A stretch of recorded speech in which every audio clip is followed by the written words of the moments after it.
परीक्षित जी भागवत कथा श्रवण कर रहे थे सुखदेव भगवान के सानिध्य में, तभी देवता लोगों ने क्या किया, जो अमृत कलश था वो कहने लगे कि महाराज आप इसका पान कर लें, और जिस कथा अमृत का आप पान कर रहे हैं वो हमें करने दीजिए। एक है कथा अमृत और दूसरी ओर है देवताओं का अमृत। अब राजा परीक्षित को ये बात पता नहीं थी कि फायदा किस चीज में ज्यादा है, कथा में ज्यादा फायदा है या अमृत के कलश जो देवताओं का आया है अमृत उसमें ज्यादा फायदा है। ये बात सुखदेव भगवान से पूछी तो सुखदेव भगवान ने कहा कि इसे पीने से आपकी उम्र बड़ी हो जाएगी, लेकिन कितनी टेंशनें होंगी, कितनी समस्याएं होंगी, कितनी उलझनें होंगी, इस बात की कोई गारंटी नहीं है। और अगर आपने कथा अमृत पान कर लिया तो ये समझो भले ही आप 10 वर्ष जीवित रहें या 2 वर्ष जीवित रहें, लेकिन वो जीवन आपका ऐसा होगा जो इतिहास के पावन पन्नों में आपका नाम अंकित हो जाएगा। वो जीवन आपका बहुत ही मधुर होगा, बहुत ही सहज और सरल होगा। जो भगवान की शरण में आ जाते हैं उनका जीवन कैसा बन जाता है।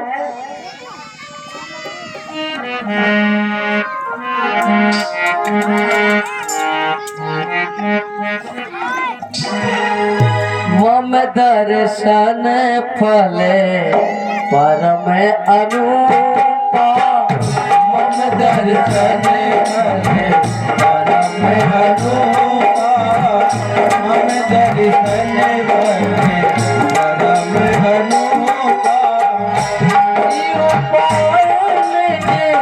सहज स्वरूपा, मम दर्शन परम अनुपा।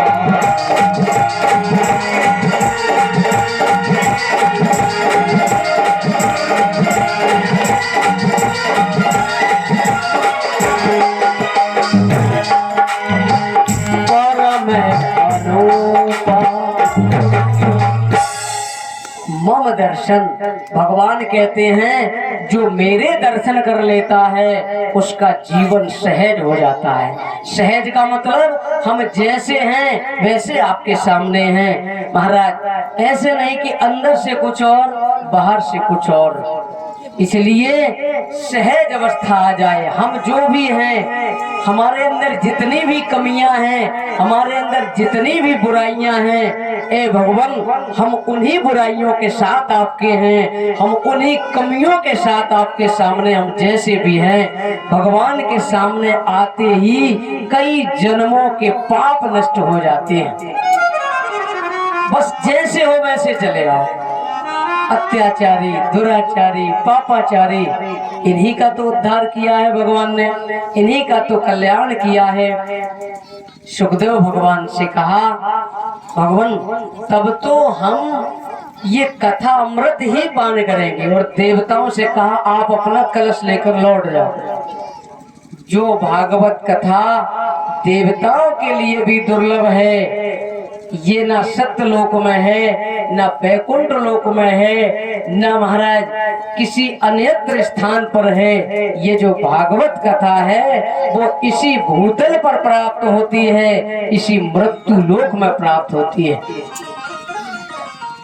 सुखदेव भगवान फिर राजा परीक्षित को कथा अमृत पान कराते हैं। महाराज